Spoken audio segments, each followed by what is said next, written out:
بسم اللہ الرحمن الرحیم۔ قربانی کرنے والوں کے متعلق جماعت کی ذمہ داری۔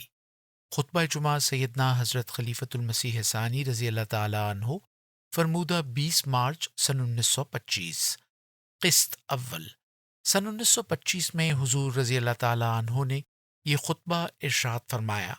آپ رضی اللہ تعالی عنہ نے افغانستان میں احمدیوں پر ہونے والے مظالم، غیروں کے اس پر اظہار افسوس اور اس کے متعلق جماعت احمدیہ کے رد عمل کو بیان فرمایا ہے۔ قارئین کے استفادے کے لیے یہ خطبہ شائع کیا جاتا ہے۔ ادارہ: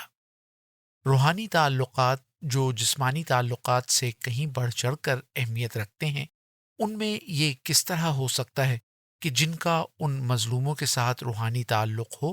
وہ تو گھروں میں آرام سے بیٹھے رہیں، لیکن دوسروں کے دل ان کے لیے بے قرار اور اضطراب میں ہوں۔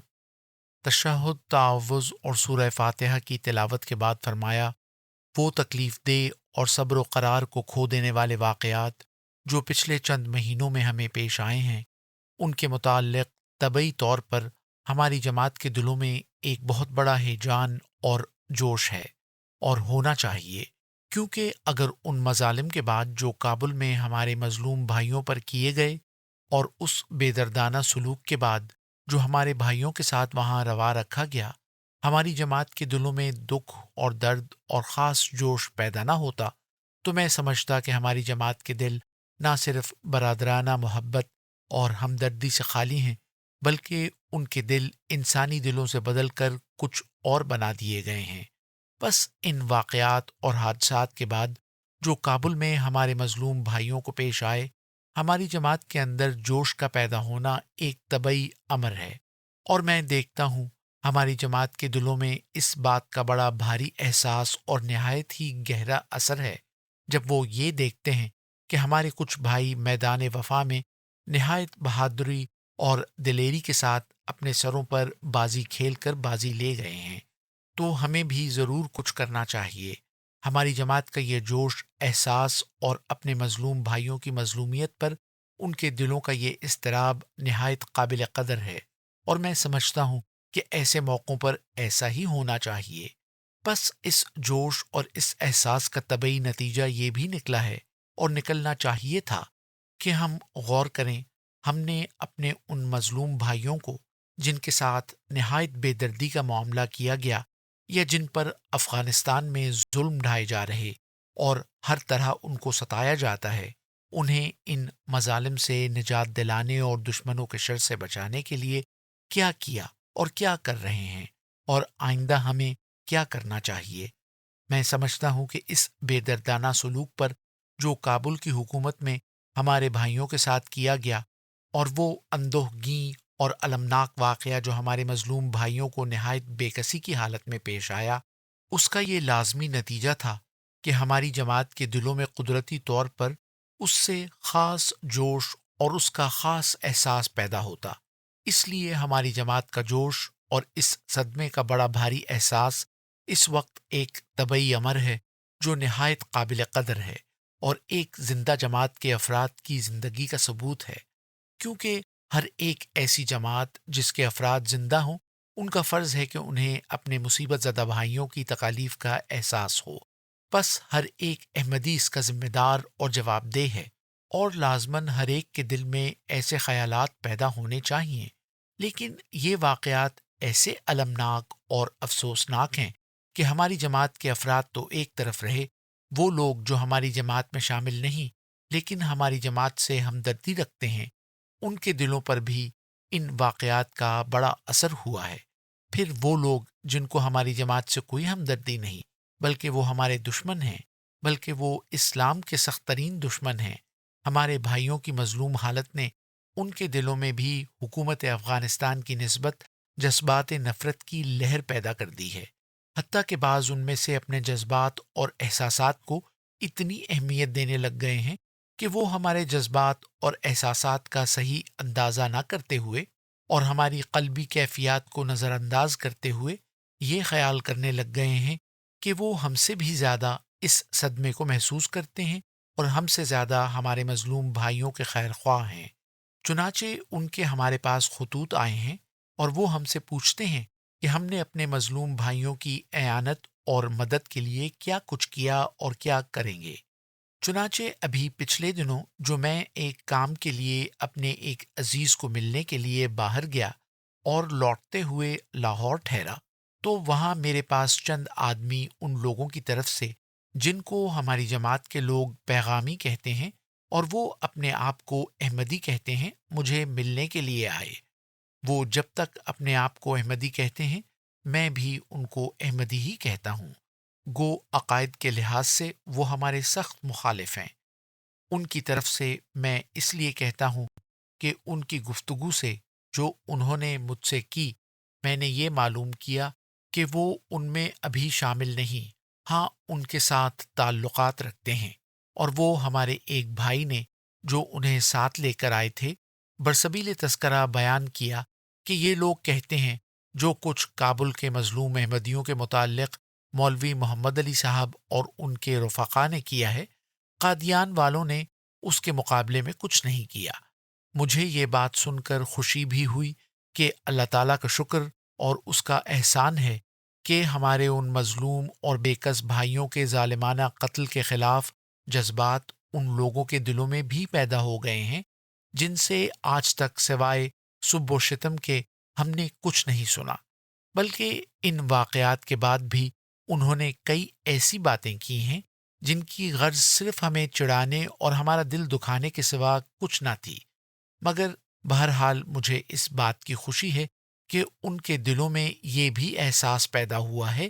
کہ ہمیں اس فعل کے خلاف آواز اٹھانی چاہیے۔ میں ان کی اس آواز کو قدر کی نگاہ سے دیکھتا ہوں، لیکن ساتھ ہی مجھے اس بات پر تعجب اور حیرت بھی ہوئی اور پنجابی کی مثل یاد آ گئی جو یہ ہے کہ جو ماں سے زیادہ چاہے پھپھے کٹنی کہلائے۔ بھلا انہوں نے کون سی ایسی عملی کارروائی کی یا انہوں نے کون سی ایسی تجویز کی جس کے ذریعے انہوں نے اپنے وہم میں کابل کے احمدیوں کو آزادی دلائی، یا وہ اس کے ذریعے ان کو آزادی دلا بھی سکتے ہیں؟ پھر کون سی عقل اس واہمہ کو ایک منٹ کے لیے صحیح سمجھ سکتی ہے کہ جن کے جسموں کے وہ ٹکڑے تھے اور جن کے خون کا وہ حصہ تھے، جن کے ساتھ ان کے دنیا کے جسمانی تعلقات سے بھی زیادہ روحانی تعلقات تھے، ان کے دلوں میں تو اپنے بھائیوں کے قتل پر کوئی جذبہ اور جوش پیدا نہ ہو اور دوسرے اپنے اندر زیادہ ہمدردی اور جوش محسوس کریں؟ جب جسمانی تعلقات میں یہ بات نہیں ہوتی کہ جن کا کوئی رشتہ دار مصیبت میں ہو اور وہ خاموش گھروں میں بیٹھے رہیں، پس روحانی تعلقات جو جسمانی تعلقات سے کہیں بڑھ چڑھ کر اہمیت رکھتے ہیں، ان میں یہ کس طرح ہو سکتا ہے کہ جن کا ان مظلوموں کے ساتھ روحانی تعلق ہو وہ تو گھروں میں آرام سے بیٹھے رہیں، لیکن دوسروں کے دل ان کے لیے بے قرار اور اضطراب میں ہوں؟ اس میں کوئی شبہ نہیں کہ جو فعل حکومت کابل نے کیا ہے، انسانیت کا تقاضا ہے کہ اس سے سب انسان کہلانے والوں کی طبیعتوں میں جوش اور جذبات پیدا ہوں، کیونکہ وہ فعل جو انسانیت کے خلاف ہوتا ہے اس کے خلاف سب کے دلوں میں جوش پیدا ہوتا ہے، قطع نظر اس سے کہ مظلوم کس مذہب اور فرقے سے تعلق رکھتا ہو۔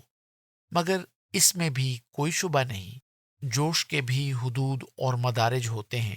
اور اصلی طور پر جتنا جوش قریب ترین تعلق رکھنے والے لوگوں کے دلوں میں پیدا ہو سکتا ہے، اتنا دوسرے لوگوں کے دلوں میں پیدا نہیں ہو سکتا، اور احساسات کی وہ لہر جو قریب ترین تعلق رکھنے والوں کے دلوں میں پیدا ہو سکتی ہے وہ دوسروں کے دلوں میں نہیں ہو سکتی۔ میں عیسائیوں اور ہندوؤں کی اس ہمدردی کو بھی جس کا اظہار انہوں نے اس موقع پر کیا ہے ناشکری نہیں کرتا، بلکہ میں اسے قدر اور شکریہ کی نگاہ سے دیکھتا ہوں اور ان کا شکریہ ادا کرتا ہوں، کیونکہ جو شخص انسانوں کا شکریہ ادا نہیں کرتا وہ خدا تعالیٰ کا بھی شکر گزار نہیں ہو سکتا۔ چنانچہ حضرت صلی اللہ علیہ وسلم نے فرمایا ہے، من لم یشکر الناس لم یشکر اللہ۔ بس اس موقع پر جن لوگوں نے ہمارے ساتھ ہمدردی کا اظہار کیا ہے، خواہ وہ عیسائی ہوں، خواہ ہندو، خواہ پارسی، خواہ آریہ، کسی مذہب کے ہوں، میں ان سب کا شکریہ ادا کرتا ہوں، اور ان کے اس فعل کے مقابلے میں خدا تعالیٰ کے فضل سے میرا دل اپنے اندر ان کی قدر کا خاص احساس پاتا ہے، اور جب کہ میں ان لوگوں کے اس ہمدردانہ فعل کا بھی شکریہ کرتا ہوں، تو کیوں کر ہو سکتا ہے کہ وہ لوگ جو مذہباً افغان گورنمنٹ کے ساتھ ہیں، ان کی اس ہمدردی کو ناقدری کی نگاہ سے دیکھوں جو انہوں نے ہمارے بھائیوں کو نہایت بے رحمی کے ساتھ قتل کیے جانے پر کی ہے؟ یقیناً میں ان غیر احمدی احباب کو بھی نہایت قدر کی نگاہ سے دیکھتا ہوں، اور ان کی ہمدردی کا اپنے اندر گہرا احساس پاتا ہوں، اور اس کو ناقدری اور ناشکری کی نگاہ سے نہیں دیکھتا۔ پھر جب کہ ان غیر احمدیوں کی ہمدردی جو ہمارے سخت مخالف ہیں، لیکن اس وقت خدا کے لیے اور انسانیت کے تقاضے سے وہ ہماری ہمدردی میں کھڑے ہوئے ہیں، ان کی ہمدردی میرے دل پر اثر کرتی ہے۔ اور جب کہ وہ لوگ جو مذہب میں بھی ہمارے ساتھ شریک نہیں بلکہ وہ اسلام کے سخت مخالف ہیں، ان کی ہمدردی کا شکر اور امتنان میرے لیے ممکن ہے، اور میں ان کی قدر کر سکتا ہوں، تو پھر میرے لیے یہ کیوں کر ممکن ہے کہ میں ان لوگوں کی جو کہ ہمارے سلسلے سے متعلق ہیں گو کتنا ہی بود رکھتے ہوں، ان کی اس ہمدردی اور ان کی کوششوں کو جنہوں نے لوگوں کے جذبات یا خیالات میں ہیجان پیدا کر دیا ہو، شکر اور امتنان کی نظر سے نہ دیکھوں۔ میرے دل میں حشا و کلا ایک منٹ کے لیے بھی ان کے متعلق بغض و عناد پیدا نہیں ہوا، اور نہ اب ہے، بلکہ میں ان کے اس فعل کو قدر کی نگاہ سے دیکھتا ہوں، بلکہ میرے دل میں ان کا یہ فعل محبت کے جذبات بھی پیدا کرنے والا ہے۔ مجھے اللہ تعالیٰ نے ان لوگوں میں سے نہیں بنایا جو اختلاف کو عداوت کی وجہ بنا لیتے ہیں، اور میرے نزدیک جو شخص اختلاف کو عداوت کی وجہ قرار دیتا ہے وہ عقل و دانش کو کھوتا ہے۔ بس خواہ وہ کتنا ہی ہم سے بود رکھتے ہوں، اور خواہ مجھے ان سے کتنا ہی اختلاف ہو، اور خواہ ان کی عداوت ہم سے کسی قدر بڑھی ہوئی ہو، پھر بھی میں ان کے اس فعل کو جو کہ انہوں نے انسانیت اور شرافت کے تقاضے سے کیا ہے نظر انداز نہیں کر سکتا۔ لیکن میں اس خیال کو بھی تسلیم کرنے کے لیے تیار نہیں ہوں کہ انہوں نے کوئی ایسا کام کیا ہے یا وہ کوئی ایسا کام کر سکتے ہیں جو ہم نے اپنے ان مظلوم بھائیوں کے لیے جن کو کابل میں ظالمانہ طور پر نہایت بے رحمی کے ساتھ شہید کیا گیا نہ کیا ہو، مگر قطع نظر اس کے کہ انہوں نے کیا کچھ کیا ہے یا نہیں، ہماری جماعت کے بعض لوگوں کے دلوں میں بھی یہ سوال پیدا ہوا ہے کہ ہم نے اپنے مظلوم بھائیوں کے لیے کیا کیا، اور میں سمجھتا ہوں کہ یہ سوال ان کے دلوں میں بے شک پیدا ہونا چاہیے تھا۔ یہ کوئی قابل الزام بات نہیں، کیونکہ وہ بھی اس محبت اور ہمدردی سے کہتے ہیں جو کہ ان کو اپنے ان مظلوم بھائیوں کے ساتھ ہے، نہ اس وجہ سے کہ دوسرے لوگوں نے کوئی ایسا کام کیا ہے جو ہم نے نہیں کیا۔ اور واقعہ میں ہمیں یہ نہ دیکھنا چاہیے کہ اور لوگوں نے کچھ کیا ہے یا نہیں، ہمیں یہ دیکھنا چاہیے کہ ہم نے کیا کیا۔ اور لوگ کچھ کریں یا نہ کریں وہ قابل الزام نہیں، مگر ہم قابل الزام ہوں گے، کیونکہ آدمی ہمارے مارے گئے ہیں۔ وہ لوگ جو احمدی کہلاتے ہیں یعنی پیغامی، یا وہ لوگ جو غیر احمدی ہیں یا عیسائی ہیں یا ہندو ہیں، انہوں نے کچھ کیا یا نہ کیا، یا وہ ان مظالم کے متعلق پروٹیسٹ کریں یا نہ کریں، مگر سوال یہ ہوتا ہے کہ ہم نے کیا کیا۔ اگر ان میں سے کسی نے کوتاہی کی تو وہ ذمہ دار نہیں، مگر ہم نے اگر کچھ کوتاہی کی ہے تو ہم ذمہ دار ہیں۔ بعض نے مجھے خطوط لکھے ہیں کہ ہم نے اپنے مظلوم بھائیوں کے لیے جو کچھ کیا ہے اس سے زیادہ ہمیں کوشش کرنی چاہیے تھی۔ اب تک جو کچھ ہوا ہے سب زبانی ہے۔ چنانچہ اسی مضمون کا ایک عزیز نے مجھے خط لکھا ہے، گو اس نے اپنا نام خط پر نہیں لکھا، لیکن میں اس خط کو خوب پہچانتا ہوں۔ اس پر مجھے تعجب ہوا، اور میں کوئی وجہ نہیں پاتا کہ اس عزیز نے کیوں اپنا نام نہیں لکھا،